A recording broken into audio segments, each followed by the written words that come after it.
So I have removed the cam from the old engine, and now we're going to remove the cam from this engine here because we got to run the boat cam. I'm also going to swap the timing chain and gear setup. This chain here has quite a bit of slack in it, and the one we took off the old engine, it was nice and tight. So I'm gonna go ahead and get this stuff off of here and get it swapped. I already got the surface all clean, ready for the heads. We also got to remove the lifters, which I'm going to run the lifters that came off of this cam, which is good. We're going to run the lifters that ran on this cam in this engine. So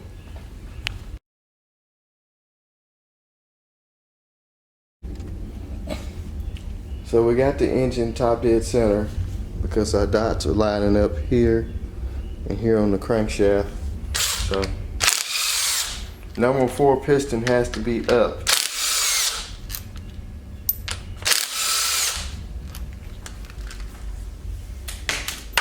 I already removed the lifters. That chain just came right off of there. That was easy. Now your dots have to be lined up on your balance shaft also.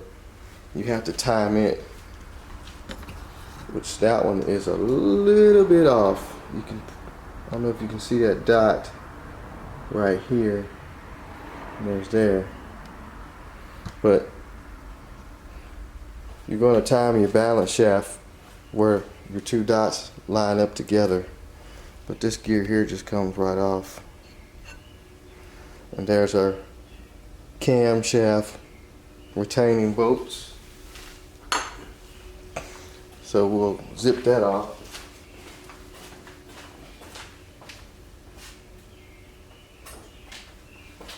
This engine is really clean.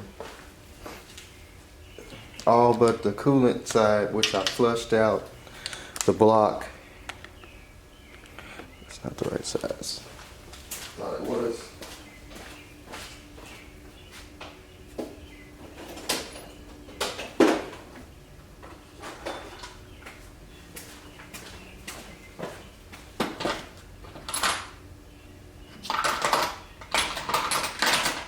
Find the star.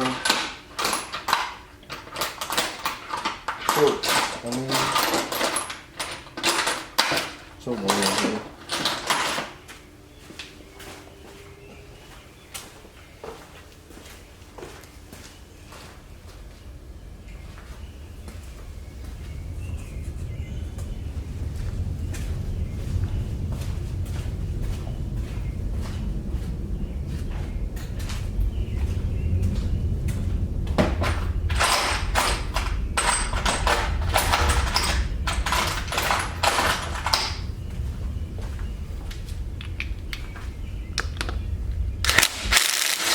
Uh-oh. That ain't good. I think we better use a ratchet.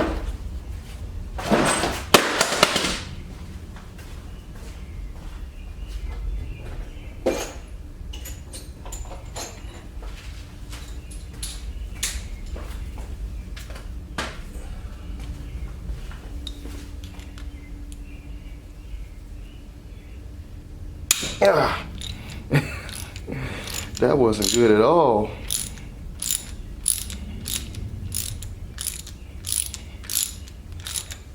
I want to strip those babies out.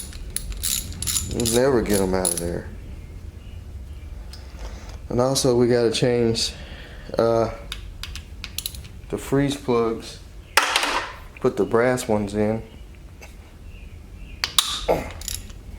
Since this engine is going to be running in water, you have to run brass freeze plugs, but you don't have to run them where the oil returns are, like here, because there's no water going to be there. And also on the back of the camshaft and the balance shaft, you don't have to change those freeze plugs. Now the cam is ready to come out gently.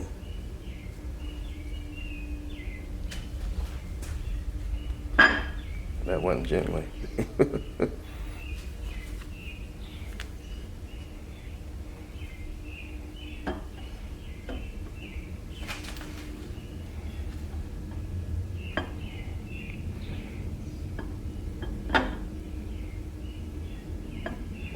Try not to scratch the bearing surface.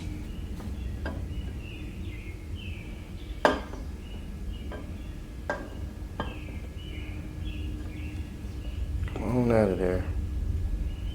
Come on out of there.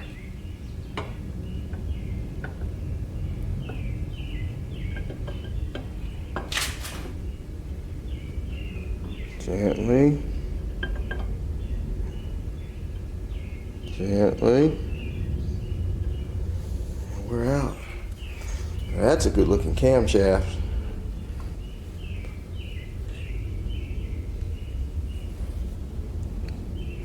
So anyway, we got that camshaft out. So now we need to put our marine style camshaft in, which I gotta do a little bit more cleaning on it. And be able to get it in there.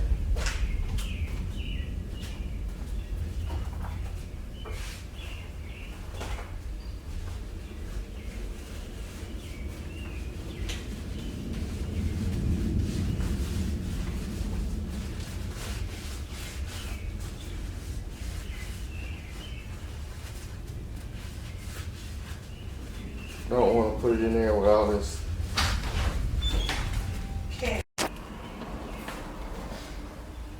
Alright. Put a little oil on this cam. I don't want to put it in dry, especially where the camshaft bearings are at.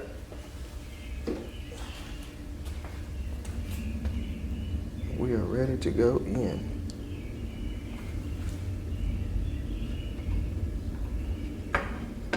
Gently.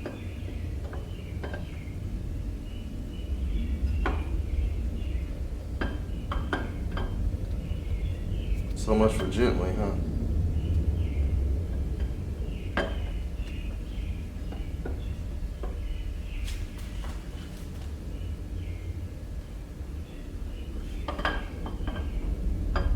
Really should have stuck a bolt or something in it, because now I can't get it to pick up. Been a while since I messed with camshaft. Bear with me.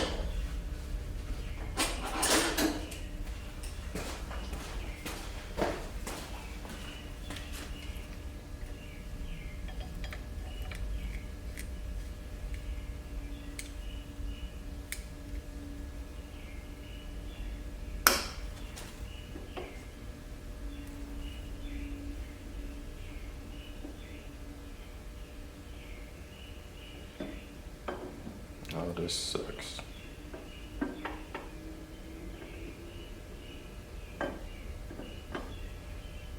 Yeah, it's in there.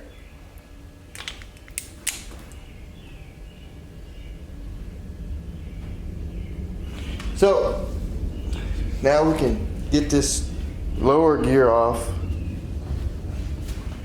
because we got to change it. The other timing chain was in real good shape, nice and tight, and this one was loose. And also we got to put our plate back on there, if we can use this one. It's the same thing.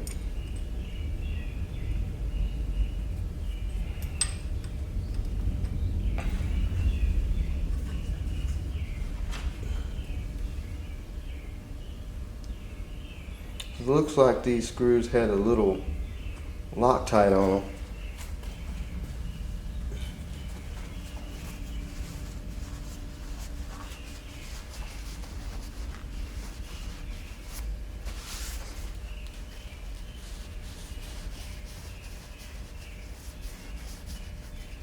Might want to get some Loctite.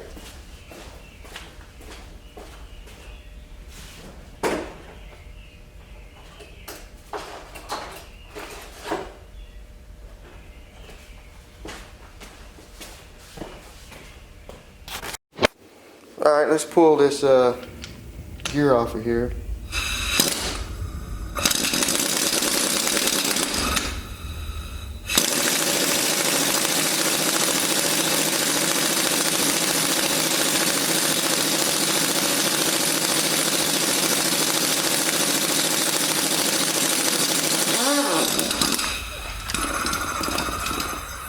Alright, that one's off.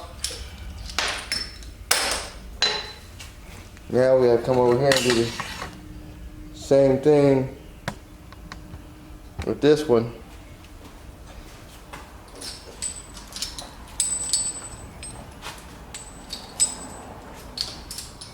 Zip that back right quick.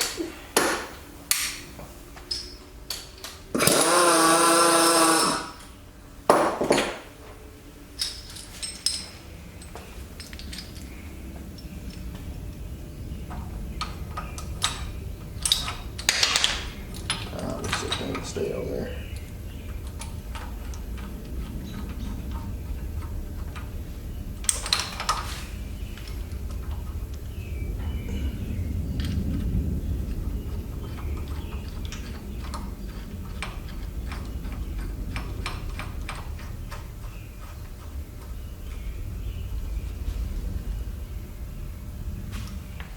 Should come off there fairly easy.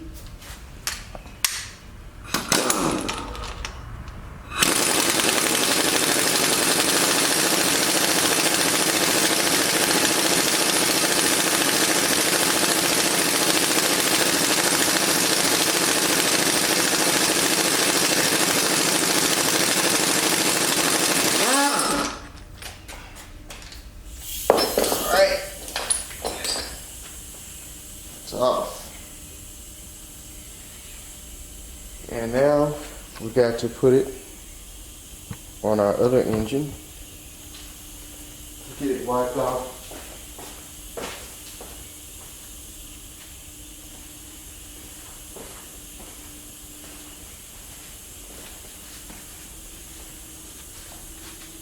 Should go right.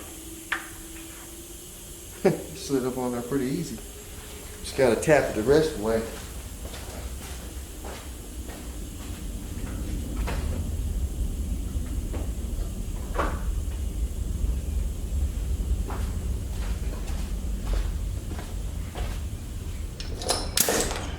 Use this wooden stick. It'll work.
I have to get some metal now.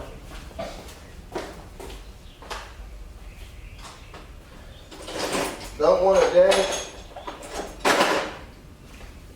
the gear.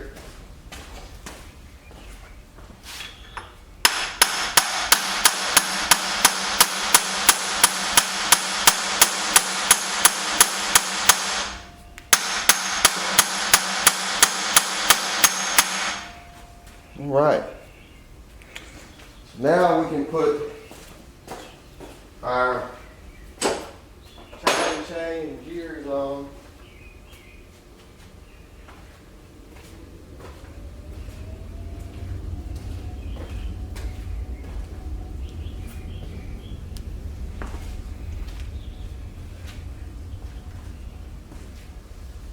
Everything is just covered in so much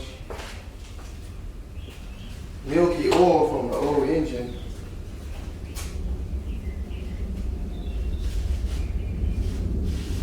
Now for some reason this one don't have a dot on it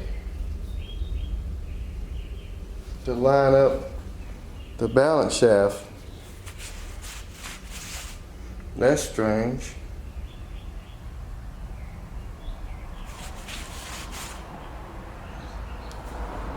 I guess it don't really matter.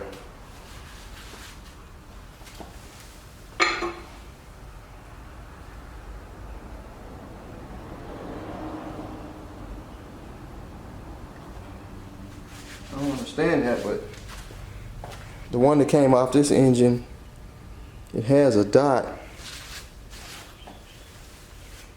Maybe I'm not looking at it good enough. Oh, it does have a dot. It had some dirt packed in it. There's a dot there. Has some trash packed in it. I think we need to clean this off real good. I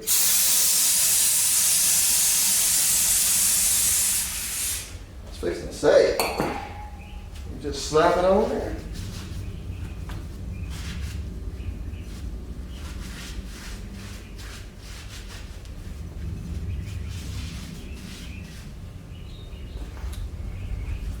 So we find our dot, and here's our balance shaft dot.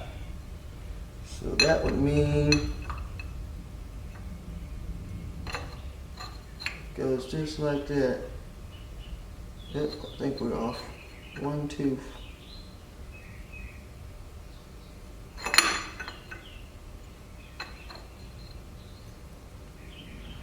That should be it. Right there. So the balance shaft is in time with the gear. You can see the 2 dots. So we got to put our timing chain and gear on and tighten it up, and we should be good to go on that. Let's see.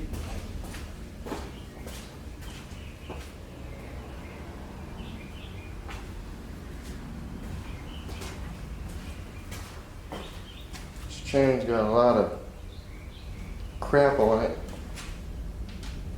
from where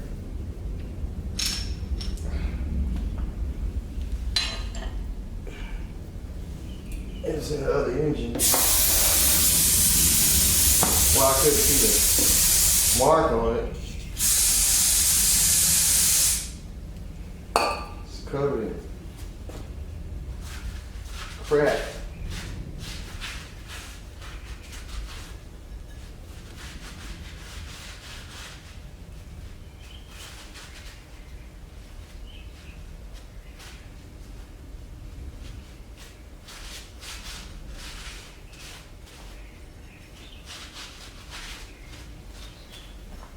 As our timing chain gear, cam gear. Let's change this chain off a little bit.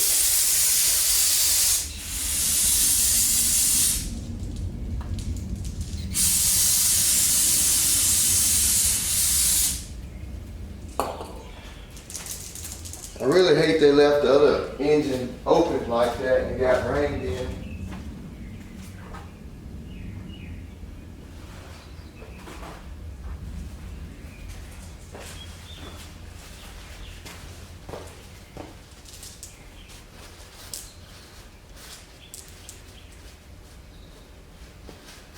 Bunch of leaves and twigs and different stuff got in it. So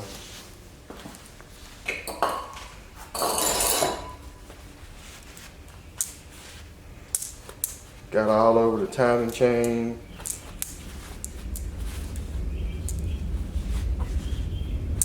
It's pretty nasty.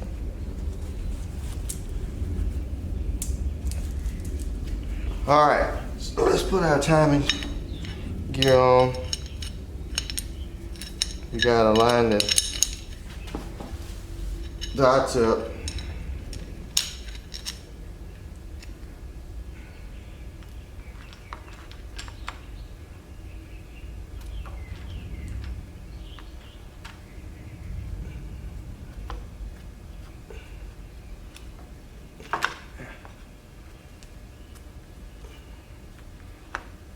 Should be it. Something's not. It's not right there. This is not. Looks like the cam has slid back.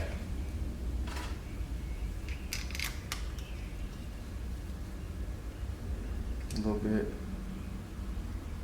There we go. There we go.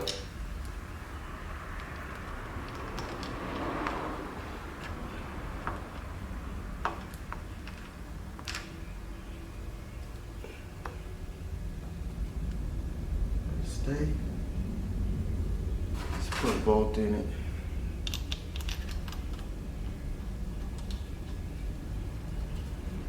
I'll put a little blue Loctite on there. But as you can see, our dots have lined up.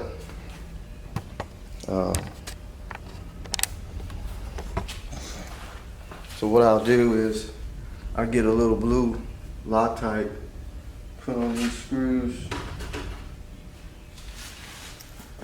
That'll keep them from backing out. I would use red, but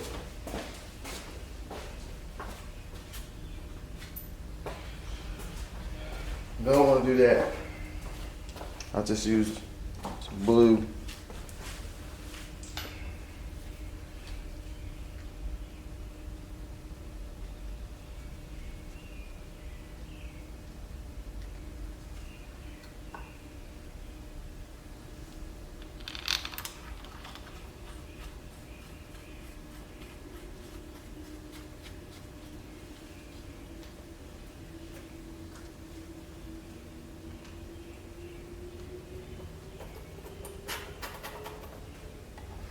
Side of them. Have to go get some more. So I gotta do the other one. But just to show you how it looks, I'm gonna get some more blue ran out. But anyway, so see how tight this chain is compared to the other chain? The other chain has some slack in it. That one's nice and tight. So everything's lined up. The balance shaft's time, timing chain's time. We just got to put the lifters back in it. Put our retainers that holds the lifters down, which is these plastic runners. The lifters just slide into the hole, and they basically, I'm going to use the lifters out of the other engine. They basically just sit inside of there, and they're roller lifters. So we get those back in there, and we'll get the cover on, take the oil pan off, put a new gasket. Then we'll be ready to put our heads together and assemble those onto the block. Alright, so what I'm doing is grinding the valves so it can seat in the heads. So basically what I do is just put some grinding compound on the seat of the valves, and I basically just stick it in the hole with the grinding compound.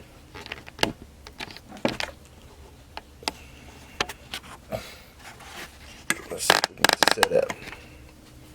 Basically just put this metal grinding compound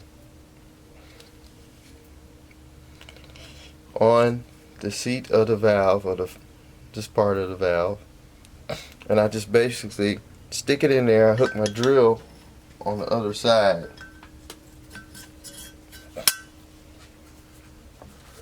Or you can buy one of those.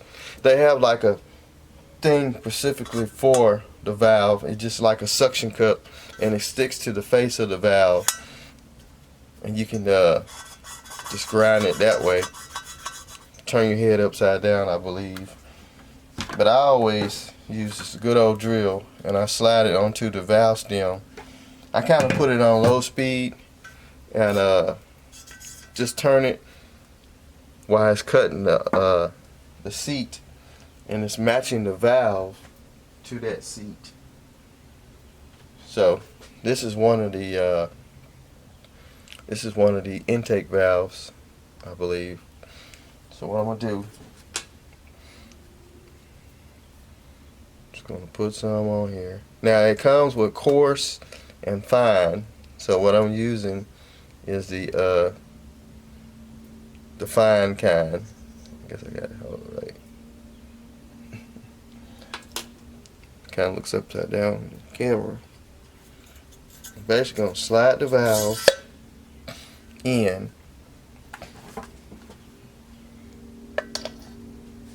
Hook my drill.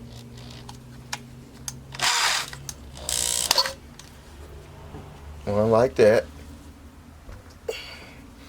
Now this is the way I do it. I mean, this is the way other people do it. I know a lot of other people do different things when they're putting heads together, but I know you can use a drill. Put it on low speed. As I'm turning it, I'm gonna kind of pull back a little bit. Put a little pressure on it. That'll help grind that seat out.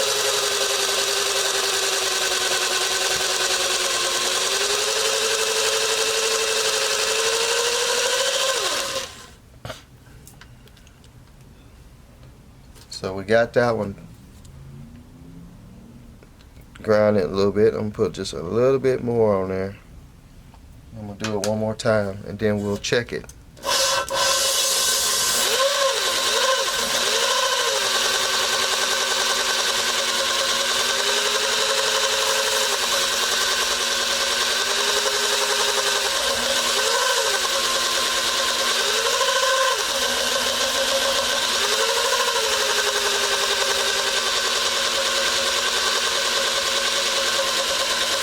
Alright, so then what I do, take it out, clean off the grinding material with a paper towel.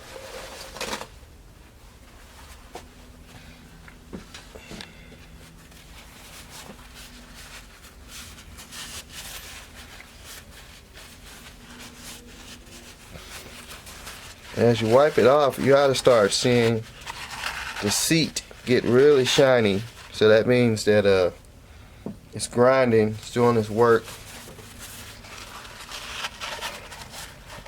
I've already done the exhaust valve.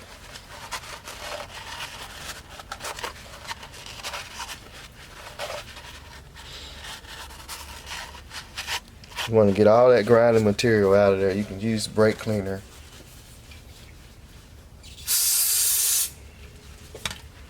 Kind of wipe it out of there for now, so that way when you go to check it, make sure that it's seated.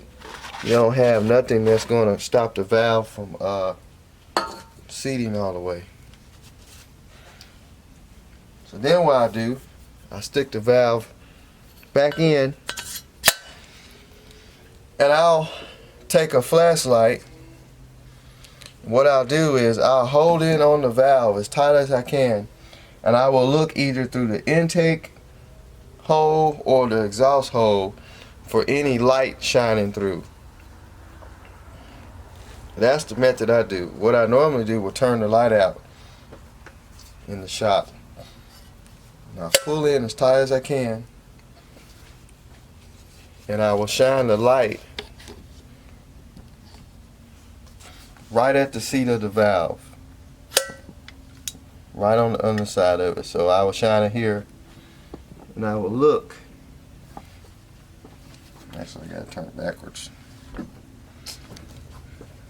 I'll shine it right at the valve like that, and I'll look through the hole for any light shining through. Like I said, I'll hold in on it tight, which is hard to see, so we'll turn the light out.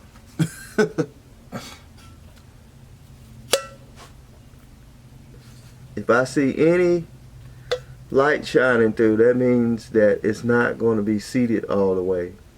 I mean, of course you got spring pressure that will draw it in tighter, but as I'm turning it,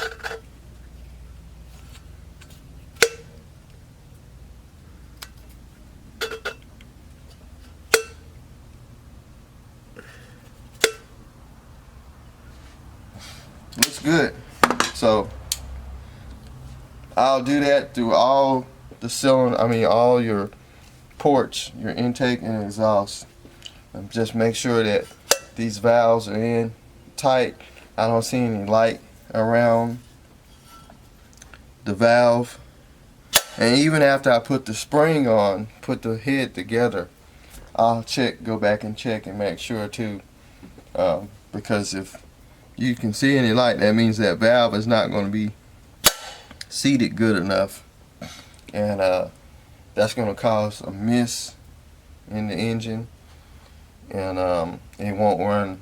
It'll probably run somewhat right, but you'll probably have a slight miss because that valve is not seated like it's supposed to be. So I'm gonna go through and grind all the valves,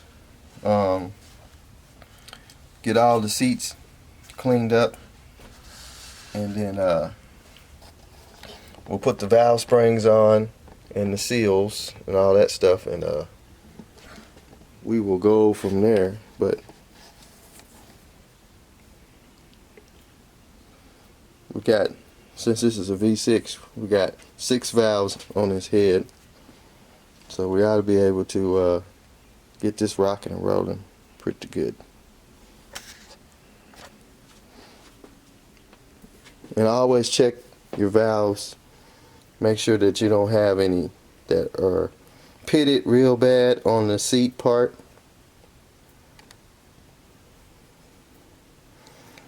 Kind of hard to focus in on it. You want to make sure that you don't have any pitted valves or they're damaged where they go into the seat of the head. Make sure that they're not bent, and so I'm gonna go ahead and get these grinded and get to it.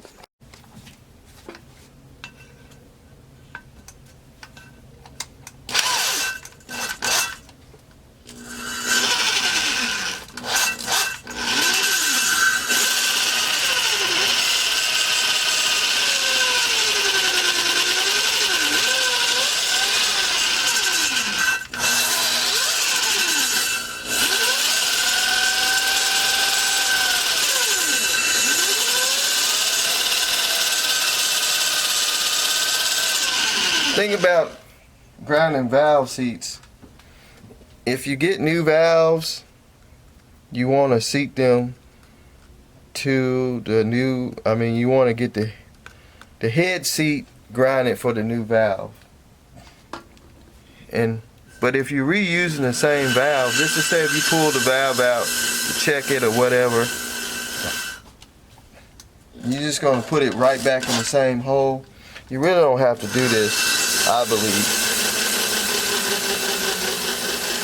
But if you get new valves, or you accidentally take the valves out, don't know what hole it goes in, you're probably going to have to go through and seat that hole for the new valve, because that valve has been working back and forth in the head all, you know, for a long period of time. So it's already, that valve is seated for that particular hole. Then you go through and get another valve, new one, or swap the valve for another hole. So you're gonna have to seat that valve for that hole.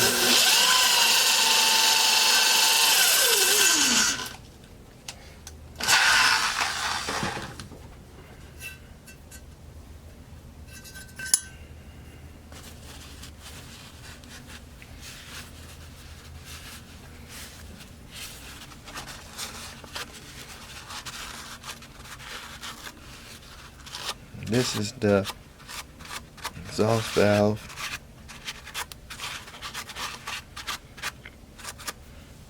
Make sure we get that cleaned out real good before we check it. So it's not like every time you take the valve spring loose, you gotta reseat it, because you can replace valve seals with the heads on the engine in the car or boat or whatever. And basically your air pressure, you have to have an adapter to screw into the spark plug hole, and air pressure will hold that valve up while you do that. But still, that valve is mated to that hole in the head. So shouldn't have to seat it. So what I do is take my flashlight, because doing this, it makes a big difference. It is a big deal. I always open it up just a little bit, and I slam it closed and hold it tight. See if I see any light around that valve. Even I'll turn it some too. So that one's seated. Make sure you keep all your valves in order what hole it goes in, because that valve has been seated for that. So let's go down to the next one. Get all this grease off of it. Kind of a time-consuming job, but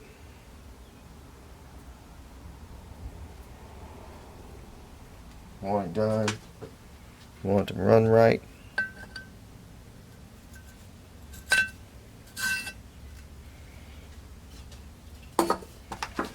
What happened was the machine shop I took the heads to, he took all the valves out. I really just wanted him to check them for cracks, but he ended up taking all the valves out, and then he wanted to charge me an arm and a leg to seat the valves and do all that stuff. And I can do this myself. So then he just threw all the parts in a box. So I didn't know what valve went to what head or nothing.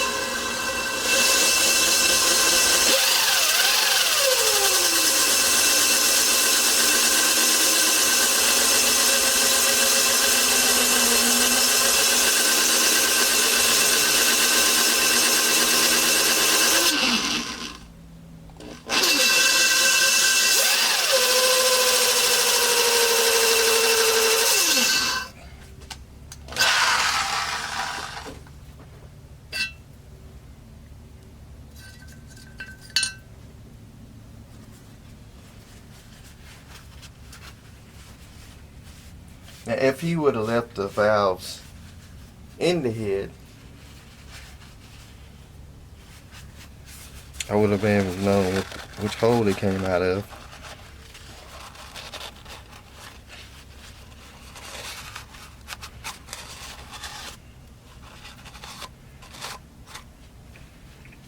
Like I said, he was wanting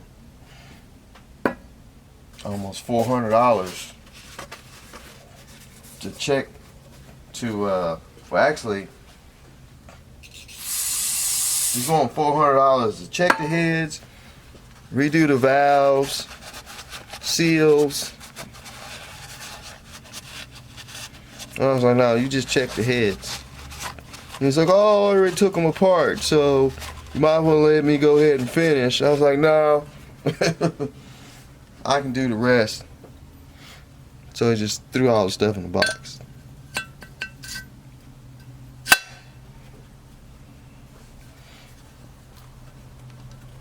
It's like, dude, I can do that myself.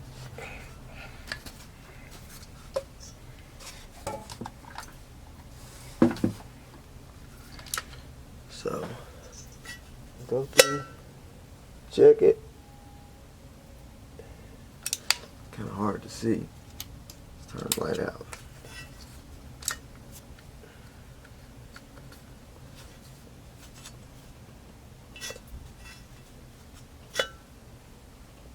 Check for any light around that valve.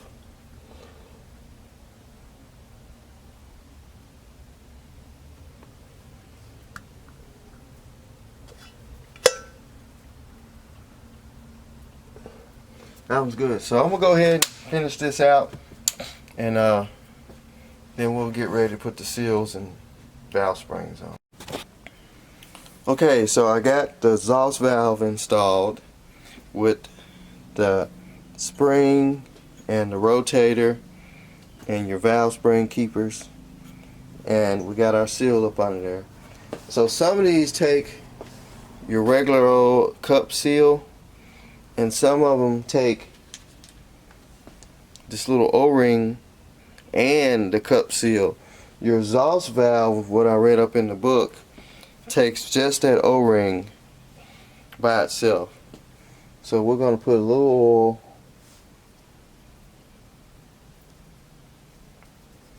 oil on our seal.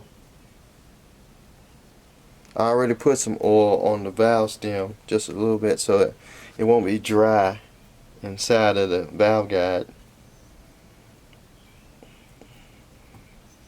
Put our seal on.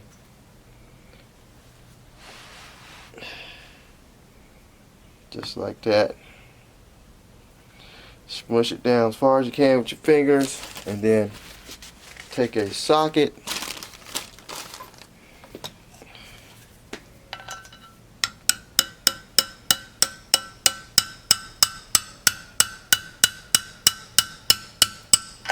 pick it down the rest of the way.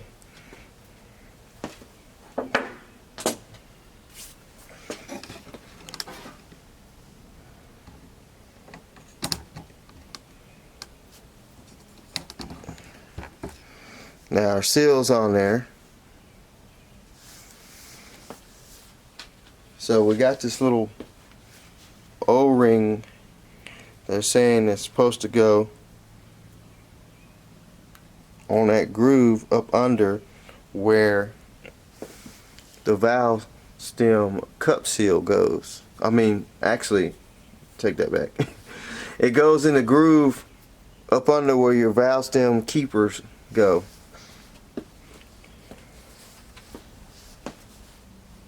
So this side,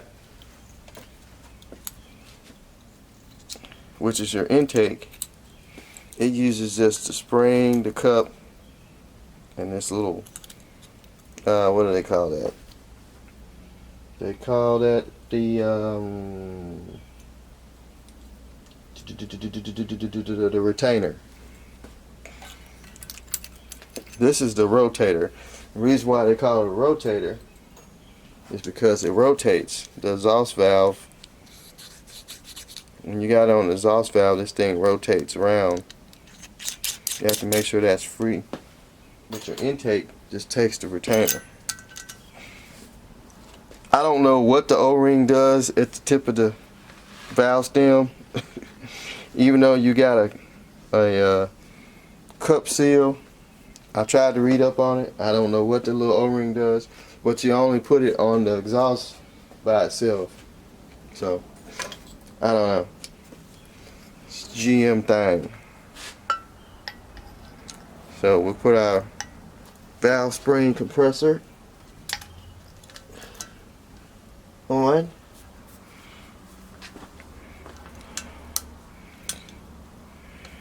Because actually when you compress this down, the seal actually moves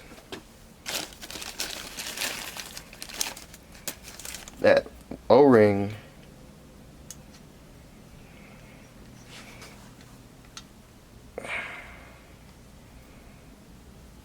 I'm gonna get it locked down. So I got the valve stem compressed in. We got our valve spring compressor on.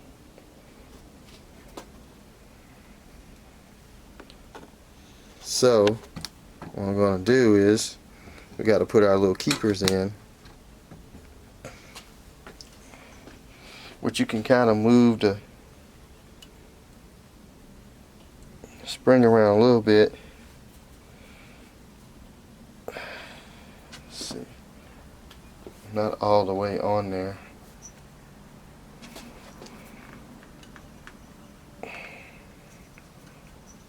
Let's see what the difference is. Not all the way on the valve spring retainer. Scoot up a little bit.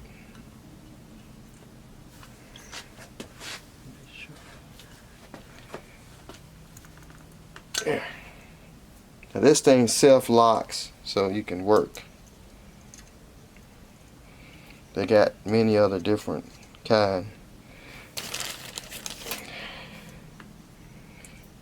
Let's see.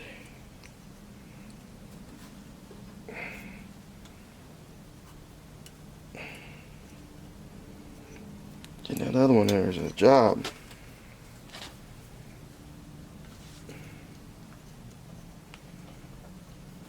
So can I lock it one more time?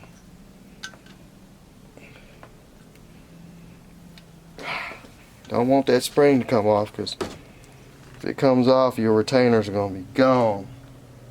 I've lost some in the past like that. And your keepers. So take the screwdriver, just barely tap down on it.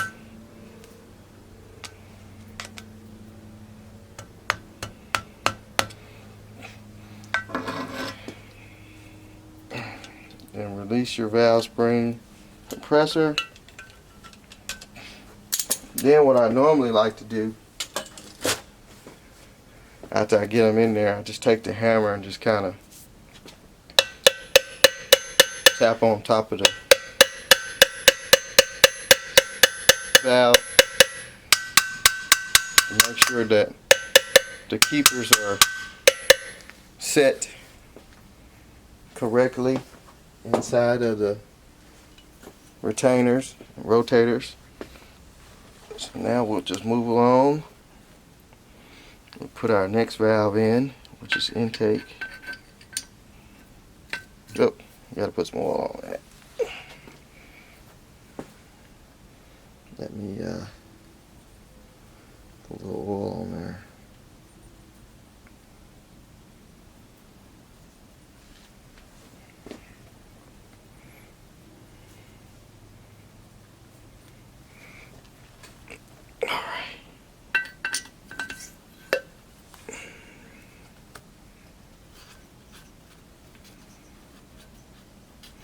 And make sure there's no trash up there where that cup goes, up on your valve guide. You want to make sure that's nice and clean.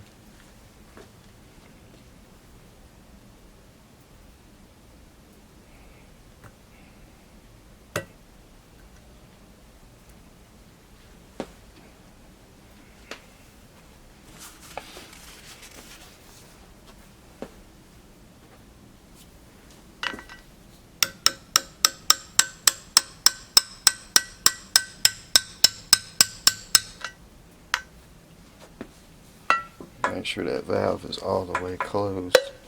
There we go. Alright, so we'll get our next setup. We'll put our O-ring on, which makes no sense. And say you put it in that groove of the valve stem, so I say it don't make no sense to me. Thing moves once you press it down. This is where it gets tricky because I gotta slide the head out.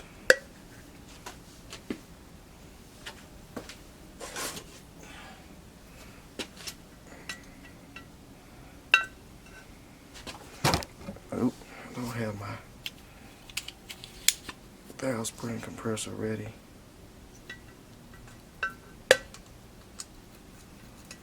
Make sure you get that up on there all the way.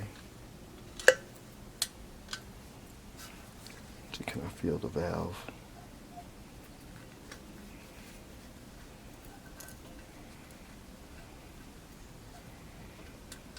Should be it there. This sucks.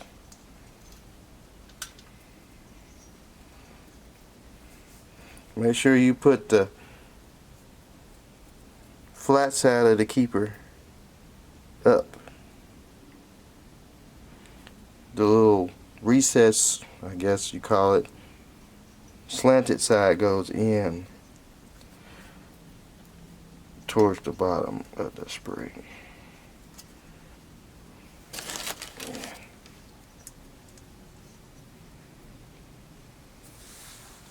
Can I get this to lock? Oh, dropped that one. But I see it, so we'll just grab another one, don't matter. We're not compressed all the way down. I don't know if I'm on the valve all the way or not. I can't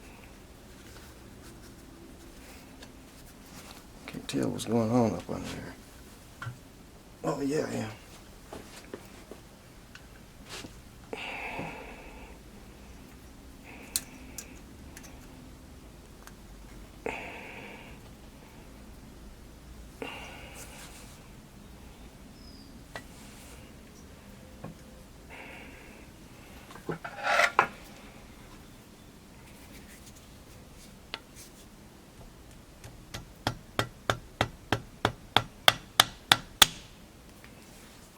Barely tap it.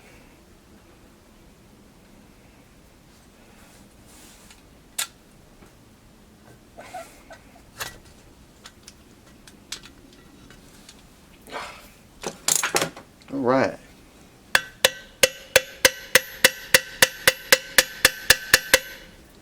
That one's intact. We're looking good. We're looking good. So I'm gonna go ahead and finish this out. We'll put the last ones in, and we'll move on to the other head, get it done, and we'll be ready to put these heads over on the engine and get them all torqued down, and should be ready to put our intake and stuff on. So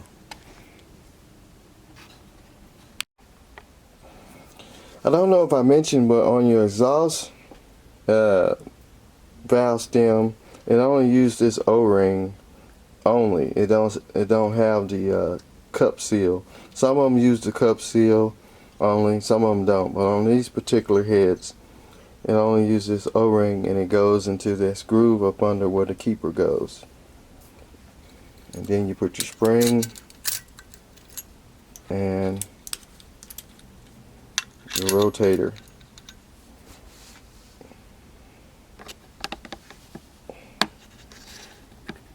And then you're ready to rock and roll.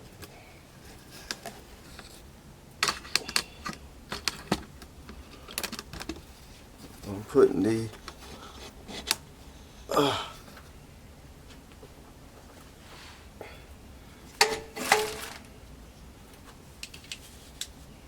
it's a time-consuming job.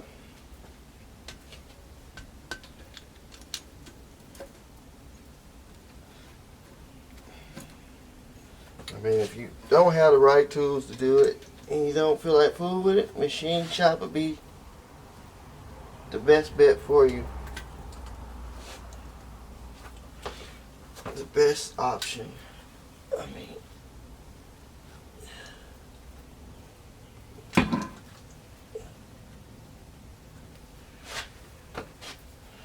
Me, I like to do stuff myself. It's how you learn.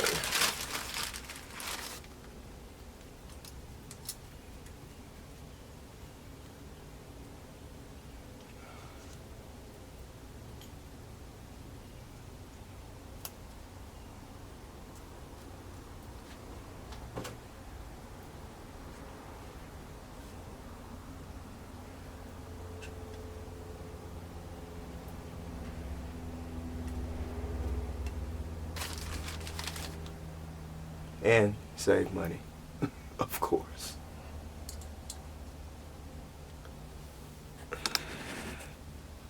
Trying to zoom in on the action. Kind of hard when you can't see what you're working on. For some reason,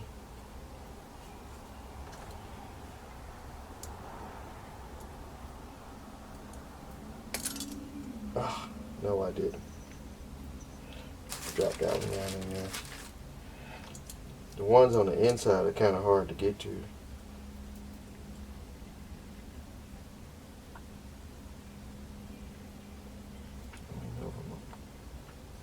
Pressed all the way to, man.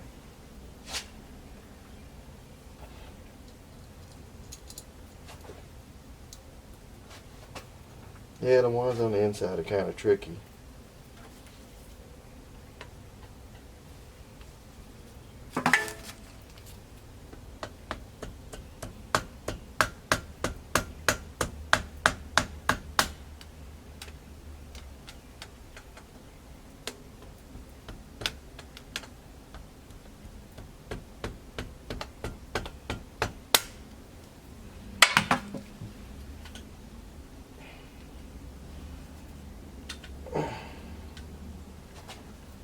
Jeez Louise.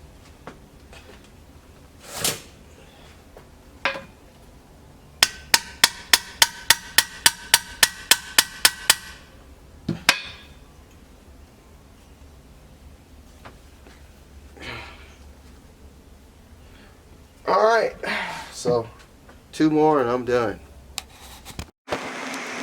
All right, it's sort of like the D-Day on this 4.3 in the Thompson 2200. So got it installed last weekend, and by it being so hot, just gave out. Was unable to start hooking stuff up. So I decided to get up 6 o'clock this morning, and the sun is just starting to peek out a little bit through the pine trees, and try and get some of this stuff hooked up. The manifold on the left side has a crack in it. Somebody tried to bubble gum weld it, and I think I can fix it just temporarily till we get one. I've been looking at some online, but I really want to hear this thing fire up first before I start throwing even more money in it. So I'll probably try and fix the weld a little bit. We'll get it on there. The right side was pretty decent, so we'll be putting it on. We'll try and get everything hooked up. I had to go with an Ellerbrock carburetor, so hopefully the linkages will hook up. I did find one, a quadrant jet on Marketplace a guy has, that actually that's what this engine came with.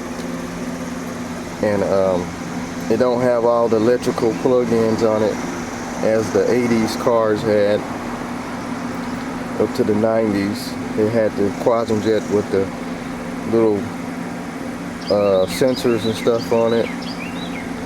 So if I can't get everything hooked up, I'm probably just gonna go buy it anyway. He only wants 50 bucks for it. He has a bunch of them. So anyway, just got the power steering hooked up. Got the bracket on there. I got to put the alternator on, and I got to wire up the distributor and all this wires and stuff back here. We got to bring all that over the top of the engine, put the coil on, and put all the other hoses on, and put our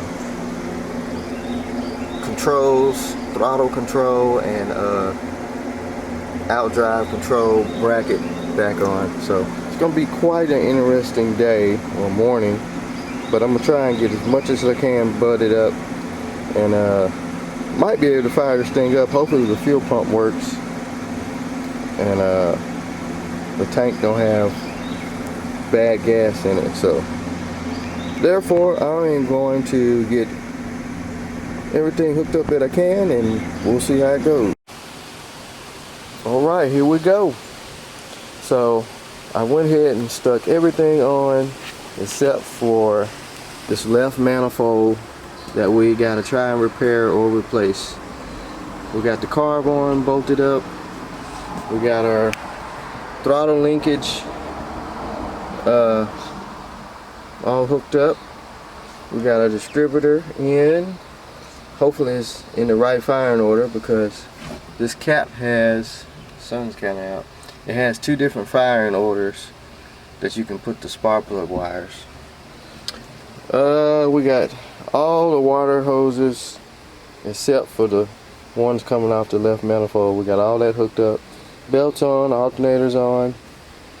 I found the bracket that holds this your outdrive gear bottle, gear oil bottle, or whatever oil bottle. I found the bracket for that. What else? We got a lot of the wiring all straightened out and connected back here. I think that's a ground wire right there. I think it grounds. I'm going to say it grounds right here. I gotta check. Coils hooked up, bolted in. So everything is pretty much together, except for I got to make a fuel line that'll hook to this Edelbrock carburetor. It has a screw-in spout with a filter on the carburetor side, but as you see, this is like a metal tube with a fitting on it, and it's supposed to screw into a quadrant jet, I believe. So I'm going to have to make something for that. Hopefully the electric fuel pump down here is good. That's the connector for it. So hopefully it checks out good. And we got to hook the fuel line up from the fuel pump to the fuel filter. The starter's all connected. So pretty much everything is where it needs to be,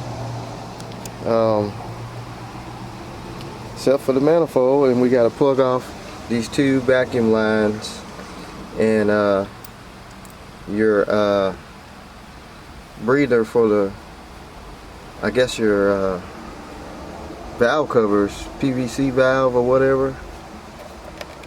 I don't know if this is the PVC valve, or I don't think these have PVC valves. I have to look up, see how the system is. We gotta do something about that. But anyway, it's looking like an engine, so hopefully it runs good and no overheating. Oh, we gotta put oil in it too. I gotta get some oil. And then after all that, it has 2 pumps down here.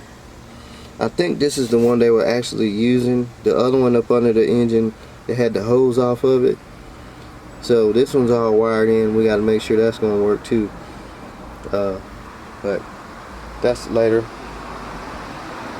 So I'm going to see, can I do something with that manifold, and hopefully I can. If not, I'm probably just gonna order one anyway, but I'm gonna try and weld it up a little bit where it won't be leaking in the exhaust. So, and then we'll go from there.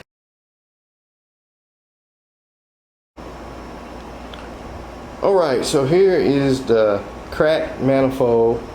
Someone had welded a steel plate over the top of the crack and it just didn't hold. So I went down got me some welding rods for my old stick welder, which I ain't used in probably a couple years. Cleaned it off the best I could, and did some welding on there. Now this is cast iron, so it's kind of hard to get it to stick, but after cleaning it a couple times with the old grinder and wire wheel on the drill, I was able to get it to stick. I had to grind it down, weld it, grind it down, weld it. So hopefully this will work for a little bit, just to see how good it runs. I'm still going to get a manifold for it. I just don't want to spend the money right now. I want to really hear it fire up and run, and make sure the outdrive and everything works good, and then we'll start dumping loads of cash in it. But yeah, got this thing welded up. Looks better than what they did, and we'll put it on there and see. So I got the manifold that I repaired back on, and I'm going to put some oil in it and turn it over just to see how well it turns over. And I really need to check and see if we got any fire. Like I say, I know nothing about the ignition system on this boat. I know nothing about the engine that I got, other than it looked real good inside. It's supposed to be a low miles engine, which I believe it is. I know nothing about the outdrive system on this boat, and I know nothing about the cooling system in the outdrive, as far as the impeller in the outdrive unit or the water pump on the engine. So I know nothing about the fuel system, the fuel pump, or the Elevron carburetor that I installed. So it's like it's a mystery with everything. But we got some rain coming through, so I'm gonna go ahead and put some oil in it. I got the water running to the outdrive. I got the ears on it, and I got the water on. So when we bump this thing over, if the impeller is good, it won't mess it up, which I'm going to check and replace. I just want to see if it's going to turn over and if we got any fire. Like I say, I know nothing about it, so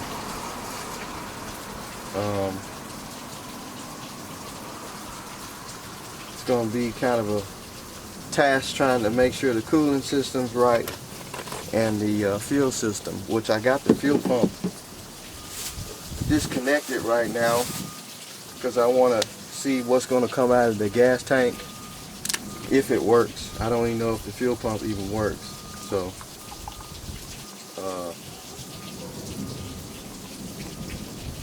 it's going to be quite a journey getting this thing to fire up and run, but we'll make it. It's basically a car engine. It's just sitting inside of a boat.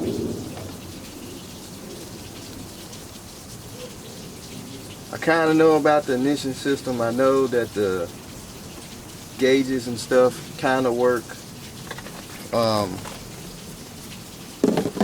far as the key switch, I don't know if the temperature sensor works. So hopefully it does. I know my yard's gonna be flooded, but that's what you gotta do to run these things. You gotta hook up the ears, and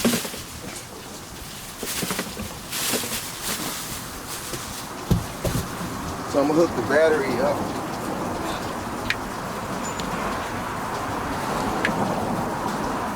Hopefully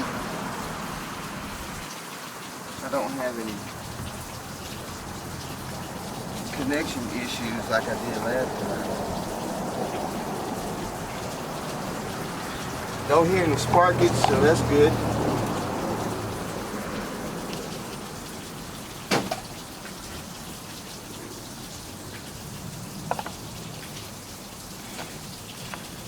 Take this off, take this off.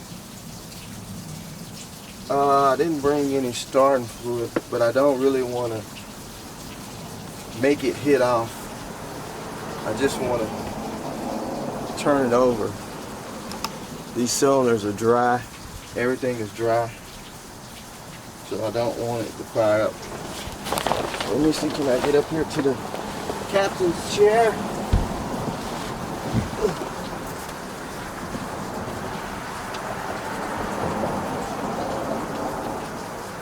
I really need to let that out dry down.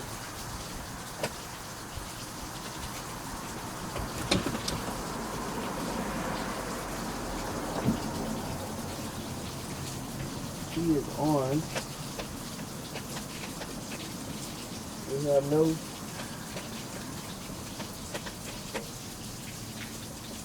firepower.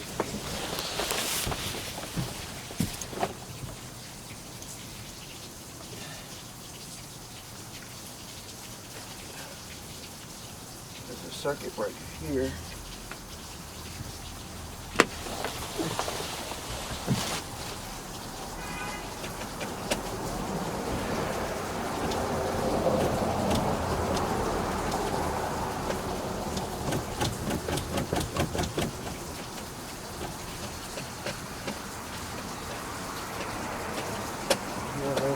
No power for some reason.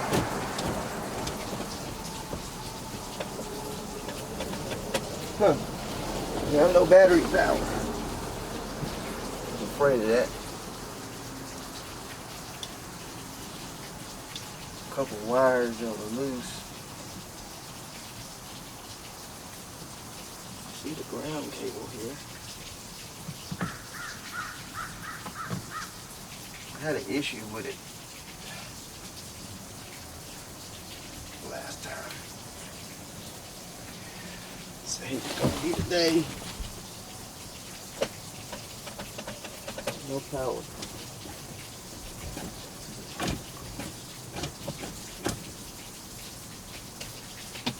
And we got nothing.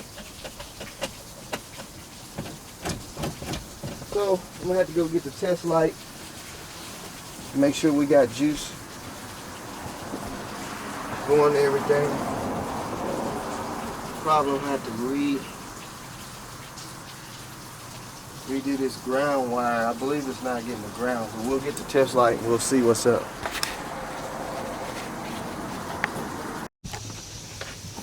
Okay, after fighting the ground wires, I had to relocate the ground wire over here on the front of the engine block where the fuel pump sits. For some reason I wasn't getting the ground where it was originally mounted in the back. So I got dash lights. Let's see will it turn over.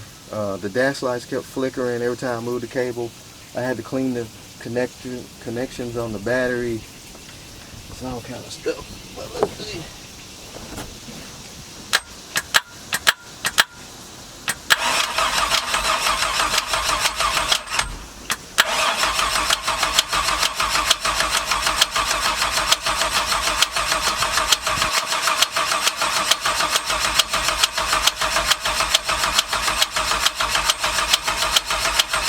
I don't know what that clicking sound is. There's something banging over here.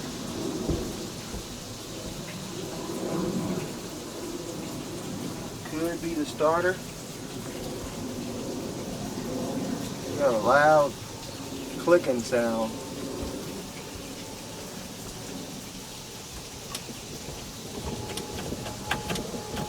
In neutral.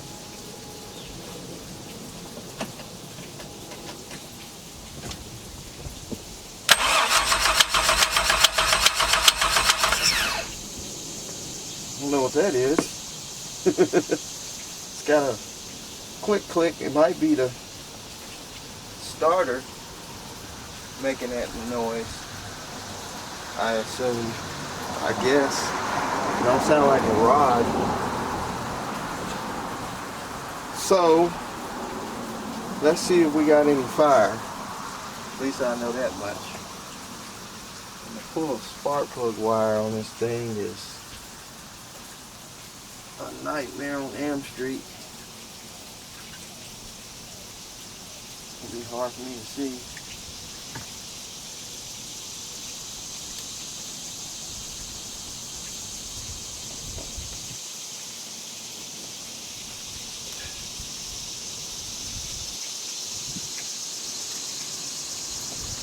Curious about that noise. Wonder when it ground off the carburetor.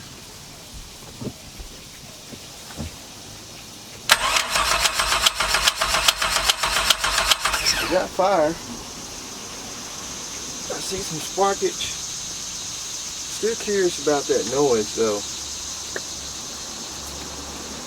Could it be the water pump? Kind of sounds like the starter, like the. I know the flywheel's got a good tooth on it, but it sounds like the starter, the V.6 is trying to hang up. So anyway, I think we should have fuel pressure, oil pressure. Put oil in, showing full, so I guess we could try to pour a little gas down the carburetor. I'm gonna check some more things before we do that. Make sure there ain't nothing hanging up back there. And we'll try to pull a little gas. I gotta stop up these vacuum ports on the carburetor. And we'll see, can we get it to hit off. And I gotta test the fuel pump to see is it gonna work. But I did get the outdrive to go down. And so we'll see what happens. So y'all just hang tight for a second. Okay, so I got the vacuum lines plugged off on the carburetor, and also got some gas. We're gonna dump a little bit in there. I'm gonna hook the fuel pump up. I just want to see if it's gonna hit off and run, and then we'll hook the fuel pump up.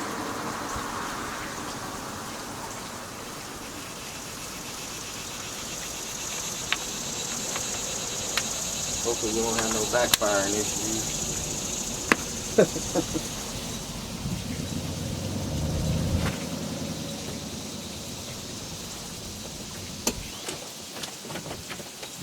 Alright, here we go.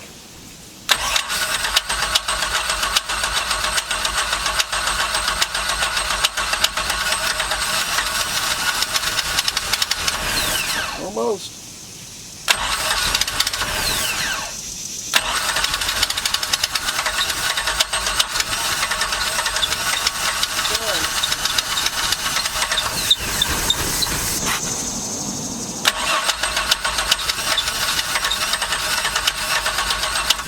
Give it a little gas. I know some of these you can override. This don't have a throttle override.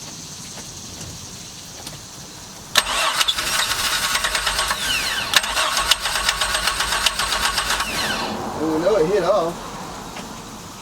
Some of these has a throttle override where you can actually override putting it in gear and it'll let it still turn over.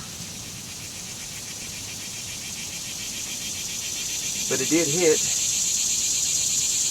I don't know if I got any water coming up yet. I say we let's see if we can hook our electric fuel pump up. I still haven't checked to see what was in the gas tank. It's probably gonna be some bad gas. But I got electric fuel pump. I gotta make a hose for the original fuel pump.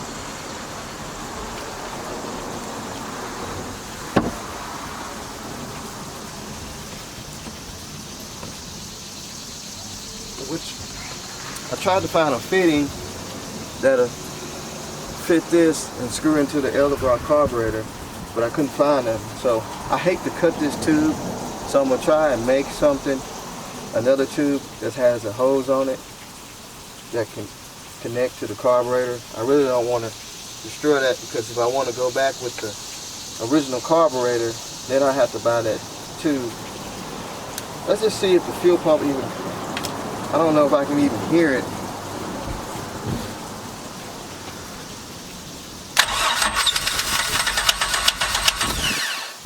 I don't hear anything. It's kind of hard to do this from back there. I think you can jump it up there. I almost need a buddy. Well, I tell you what, let's not worry about that, man. Let's hook up electric fuel pump.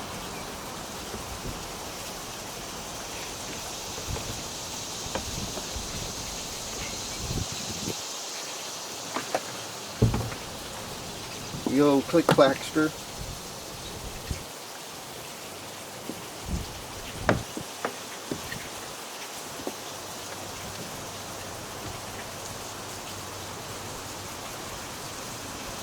It hit off, so that's good. The thing I hate is it don't have an override.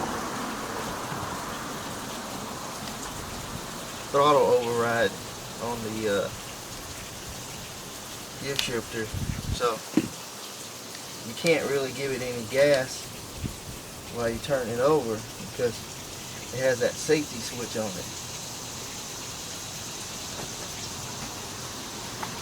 But we should be able to just pump some gas over this carburetor.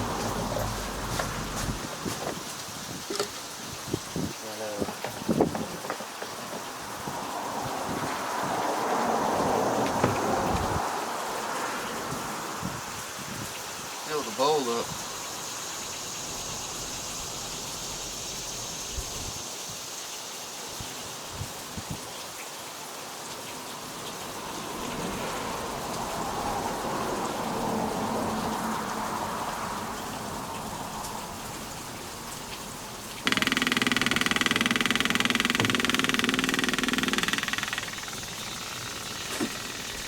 Wish I had that throttle on to it, I can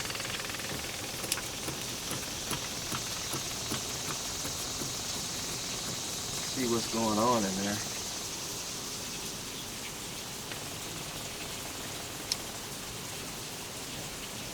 I don't want this gas tank too close to the engine. So let me pour some gas in there, raise the seat up in case it backfires.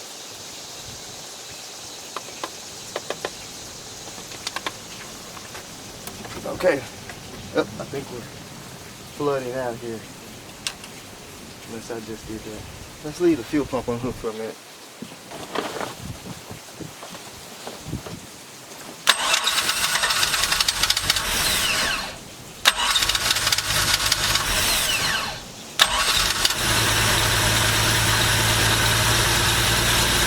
Sounds good.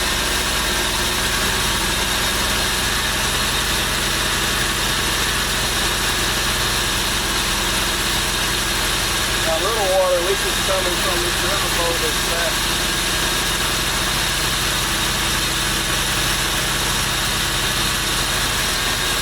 I mean, it's getting water up there.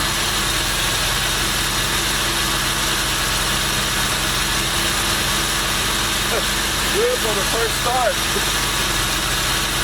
I thought I'd have to do nothing with the timing and all that old stuff, but you fired right up.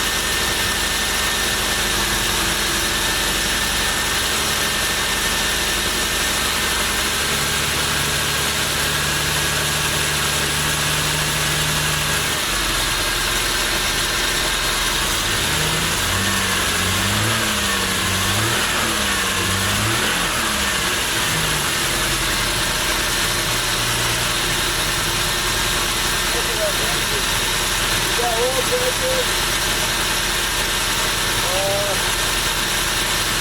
water test right up there. Looks like it's cold.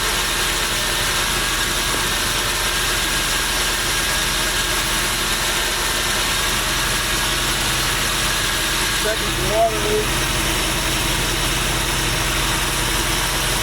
So the manifold over here is cracked too. It's got a hairline crack in it. So I guess I'll be replacing both manifolds.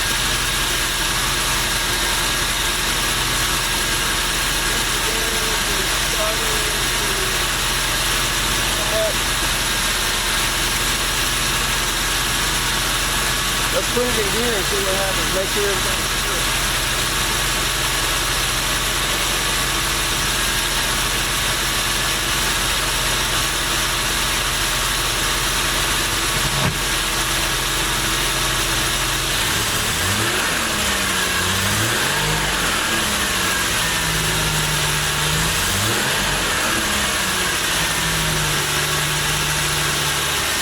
Oh yeah, she sounds real good, boys and girls. I'll up a little bit too high.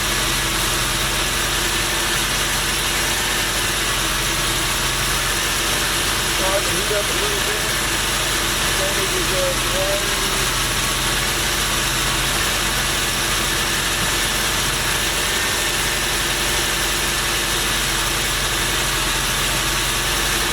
Yeah, 150.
Pretty steady though on temp.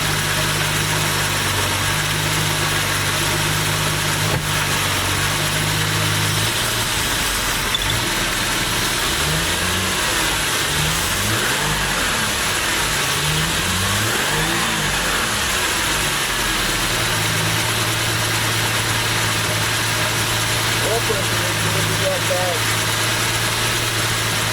it's like 60 pounds of oil pressure. Good. Let's shut it off and see if it's done.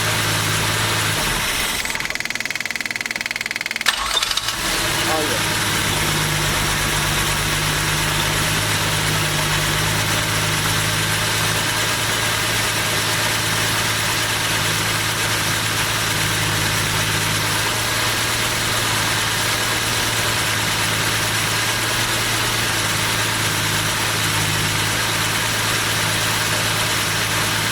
Well, it runs. Like I said, we got a little small leakage going on over here at the manifold. Well, I welded it, which I knew it was going to leak anyway. I don't know if you can see that. Small drippage there. Manifold over here was leaking a little bit. Uh-oh.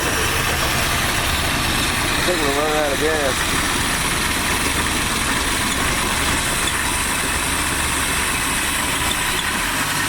Yeah, the hose came out of the gas can.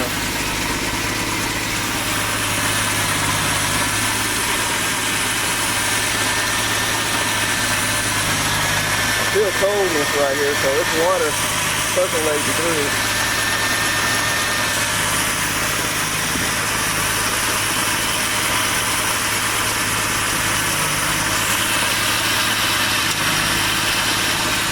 get some room in here. I can't breathe. Things got tangled up. So these guys look like 150. That's not even normal. It's not even up to 200, so that's good. Our oil pressure's down a little bit to about 40. Voltage gauge looks like it's working. The gas hand says it's got gas in it. RPM gauge works.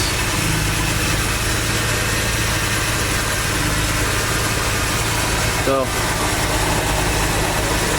yeah. I don't see anything spewing out everywhere.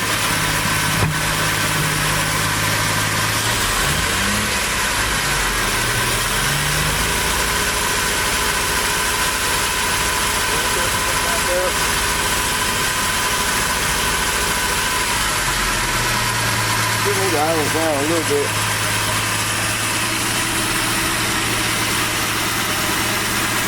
Let's go outside, down at the back and see what's going on. So I got it in here. The pop's turning. That pop has some chipped blades on it. It's no big deal. I don't hear any grinding in the outdrive, so that's good.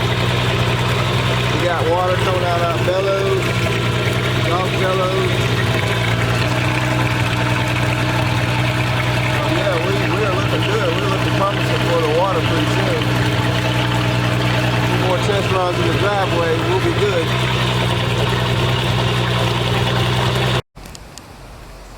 Well, I was unable to get a fuel line to work on the factory electric fuel pump. But at least we did get something accomplished today on the old Thompson. So I'm going to call it a day.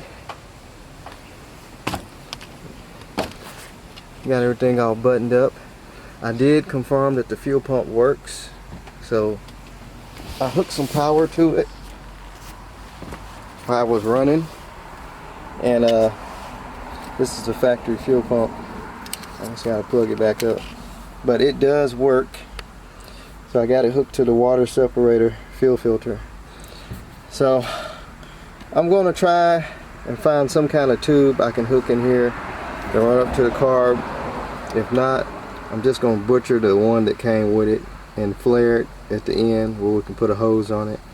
And then we should be able to run it on its own fuel system without running a clickety-clack fuel pump. So I'm gonna call it. Look like the clouds are starting to come back in and we might get some more rain. So that's gonna be it on the Thompson 4.3 MeCruiser V6. Hope y'all enjoyed this part of the video.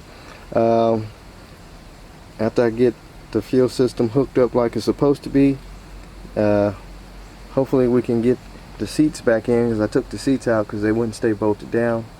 And hope we can get this thing out in the water, get it registered, and get this thing out there. Also, I think I'm going to go ahead and change the pump in the outdrive before that, just to be sure. These manifolds are leaking a little bit, but it's not a lot where I'm going to be worried about it. It don't seem to be running hot. So just a little bit more maintenance on it and then we'll get it out. So y'all just hang tight. We'll be soon going out on the water.